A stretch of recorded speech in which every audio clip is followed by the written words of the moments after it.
So my talk was microvascular dysfunction, and as I pointed out early on in the talk, we've realized that microvascular dysfunction is much more common than we thought. So what I did was I presented the mechanisms of microvascular dysfunction and then went on to talk about how to identify which patients to think about microvascular, and various groups of patients who present with chest pain, their coronary arteries are normal or unobstructed.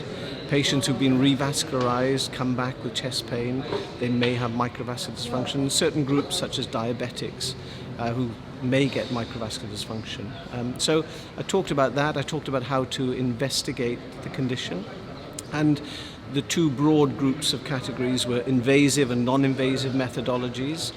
Invasive methodologies obviously require cardiac catheterization with a flow wire to look for coronary flow reserve dysfunction, using acetylcholine and adenosine. And then the non-invasive methods are largely PET scanning and MRI scanning.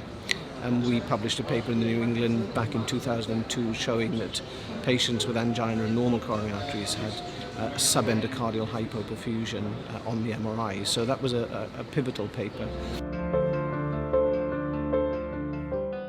Management of these patients is holistic.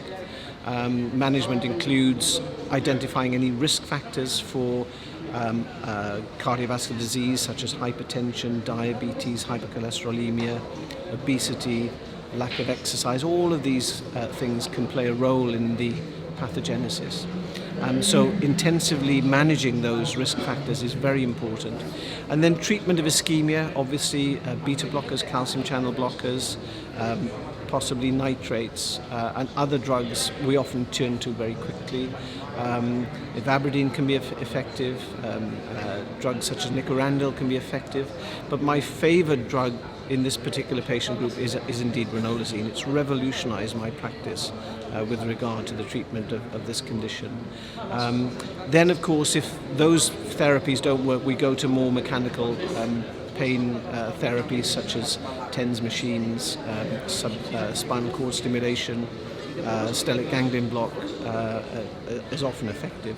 And then the holistic approach is possibly the psychological input to look at possible cognitive behavioral therapy and self-hypnosis, autogenic therapy, which again can play a role in helping the patient to better deal with the chest pain.